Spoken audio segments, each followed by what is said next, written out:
Hello everyone, today we are going to study about the chapter microbes in human welfare. So in this chapter first of all we study about milk. तो milk से क्या बनाते हैं हम? Curd बनाते हैं with the help of lab मतलब lactobacillus.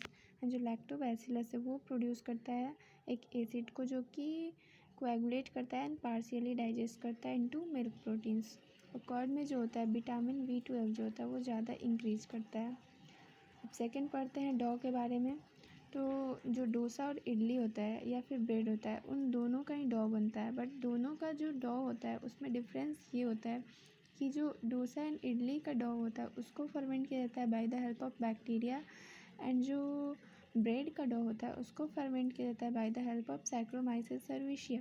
तो सैक्रोमाइसिस सर्विशिया जो होता है वो एक टाइप का फंगाई होता है और ईस्ट होता है जो कि अल्कोहल को भी फर्मेंट करने में हेल्प करता है। अब अगर नेक्स्ट बात करें तो हम टॉडी के बारे में पढ़ते हैं जो कि एक साउथ इंडियन का ट्रेडिशनल ड्रिंक है और उसको बनाया जाता है by the help of fermentation. उसके बाद स्विस चीज़ के बारे में पढ़ते हैं तो वो कंटेन करता है लार्ज नंबर ऑफ होल्स को।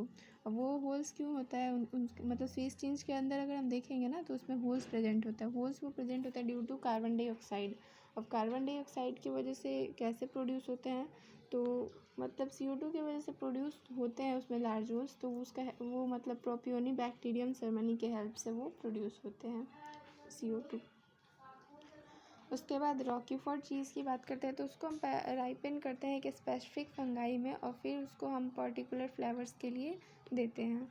उसके बाद अल्कोहलिक ड्रिंक्स की बात करें तो वो उसमें जैसे कि कुछ जैसे ड्रिंक्स है विस्की है, रम है, ब्रांडी है, तो वो डिस्टिलेशन के साथ वो अल्कोहलिक ड्रिंक्स बनाए जाते हैं। और विदाउट डिस्टिलेशन की बात करें तो उसमें आता है वाइन और बियर। अब बात करें सैक्रोमाइसिस सर्विशिया की तो साइक्रोमाइसिस सर्विशिया मैंने पहले ही बताया ये एक ईस्ट है, फंगाई है।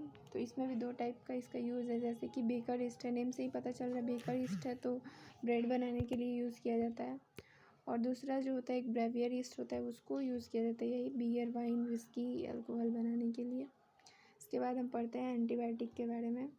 NCERT की बहुत इंपॉर्टेंट लाइन्स है, इसको याद रखना ज़रूरी है। It is a type of chemical substance that produced by some microbes to kill disease causing microorganism. Simply we have to understand that antibiotics, anti means against, biotics means life, life against. तो life के against काम करता है, it means it is antibiotic. अब antibiotic की बात करते हैं तो हर बच्चे को पता है उसमें हम क्या पढ़ेंगे, पेनिसिलिन के बारे में। और पेनिसिलिन को डिस्कवर किसने किया था ये तो हर एक स्टूडेंट को पता होना चाहिए, अलेक्जेंडर फ्लेमिंग ने।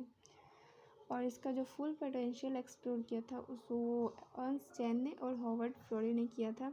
ये NCERT की बहुत इंपॉर्टेंट लाइन है, ये हमें कैसे भी याद होनी चाहिए कि फुल पोटेंशियल एक्सप्लोर किसने किया था, पेनिसिलिन को अर्नस्ट चैन एंड हॉवर्ड फ्लोरे ने।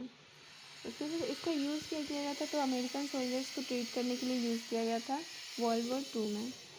अब एंटीबायोटिक्स के बारे में कुछ खास चीज़ें जैसे कि they have greatly improve our capacity to kill out deadly disease such as plague you, whooping cough, diphtheria, leprosy. ये 3 है, इसमें नेम दिया हुआ है वूपिंग कॉफ, डिप्थीरिया और लेप्रोसी। इसको याद करने का सिंपल सा तरीका जो है वूपिंग कॉफ, कफ से याद रख सकते हो आप, इसका हिंदी नेम काली खांसी, कफ यानी कि खांसी। और डिप्थीरिया है, डिप यानी कि दबाना, तो क्या दबाना, गला दबाना, गला दबाना से याद रहेगा गलघोटू। और लेप्रोसी का याद रखना पड़ेगा, उसको कहते हैं कुष्ठ रोग। NCERT की एक और इम्पॉर्टेंट निचोड़ हमने यहाँ पे निकाल रखा है साइट्रिक एसिड, वो क्या होता है, एस्परगिलस नाइगर।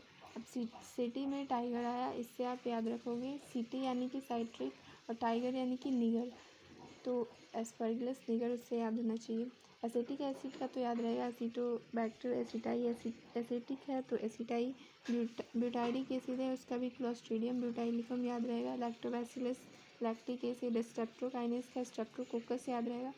अब साइक्लोस्पोरिन ए है तो यहाँ पे ट्राइकोडर्मा पोलीस्पोरम में स्पोरिन और स्पोरम आ रहा है, सेम सेम, तो याद रहेगा।